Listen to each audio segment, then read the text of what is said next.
Bon matin. Bon matin. Bon matin, Danielle Paris. Bienvenue, deuxième enregistrement de nos capsules. Ici, on jase directement dans les locaux d'Innovacité. Danielle, ma collègue du programme des techniques de réadaptation et de justice pénale, qui est ici ce matin pour nous parler de son engagement au niveau de la campagne de la communauté, au niveau de la fondation, de la cité. Donc, merci d'être ici. Merci d'avoir répondu à l'invitation. Ça fait un grand plaisir. On a commencé ces capsules-là pour faire connaître ce qui se passe dans le bel univers de la cité, l'engagement des professeurs, ce qui se fait au sein des différents programmes. Et avant d'entrer dans le sujet de la Fondation, on a le goût de te connaître peut-être un peu plus. C'est quoi ton background? Depuis combien de temps tu es à la cité?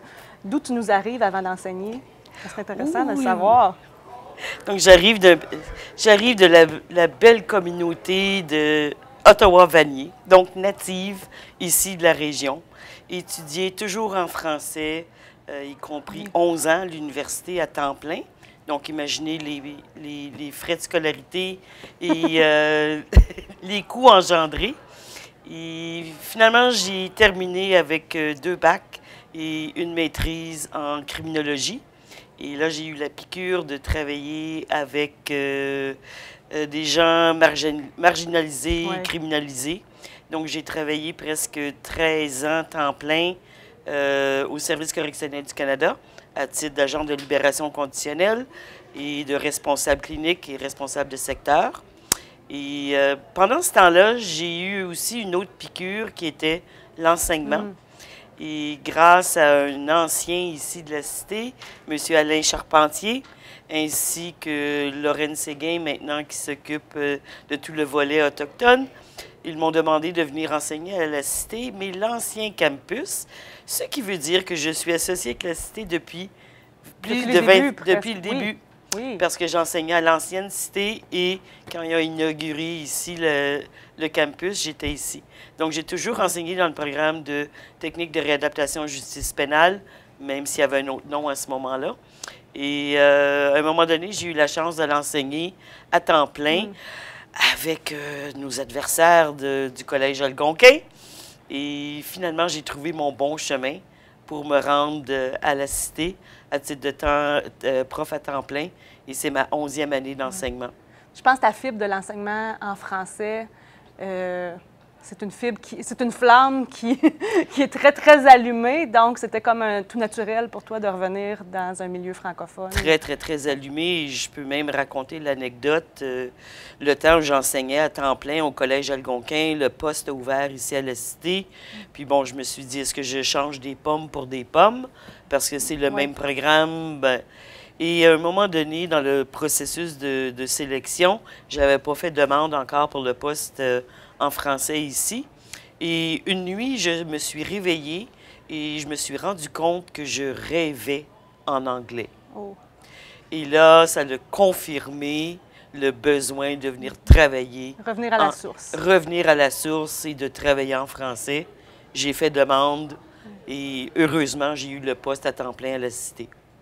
Puis, pendant tout ton parcours, depuis que tu es ici à temps plein, tu t'es engagé dans plusieurs choses, tu t'es impliqué dans plusieurs projets.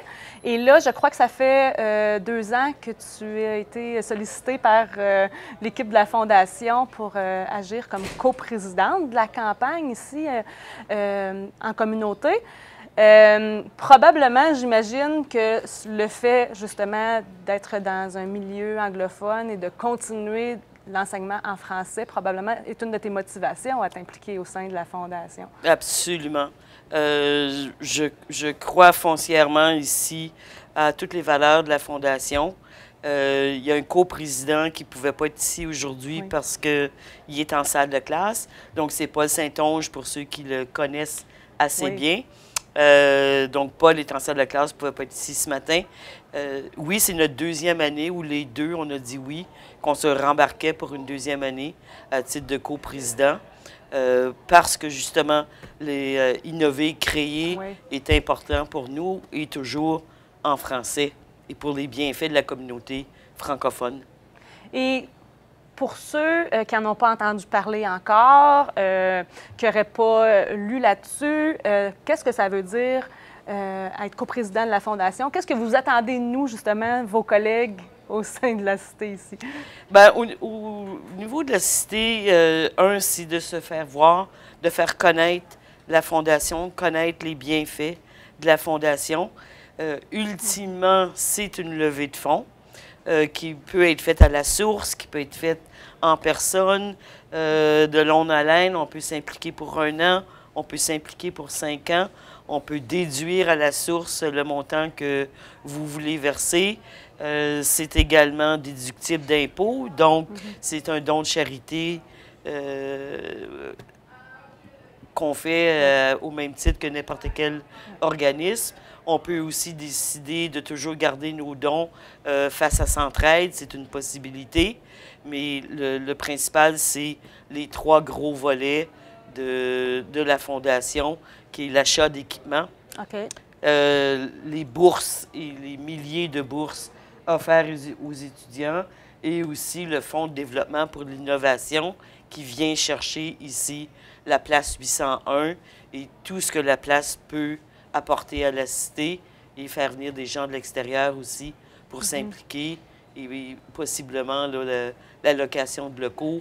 Il y a tellement de possibilités avec la place qu'on espère une pelletée de terre très bientôt. Mais comme je dis, c'est les 4 volets où on peut faire la levée de fonds. Centraide, directement pour les bourses aux étudiants, le fonds d'innovation et le troisième, là, de l'acquisition d'équipements pour tous les programmes possibles. Parce qu'effectivement, quand on est dans un collège appliqué, si on veut appliquer les apprentissages puis les notions que l'on donne à nos étudiants en salle de classe, il faut avoir le matériel pour pouvoir le faire. Tu parlais des différentes bourses.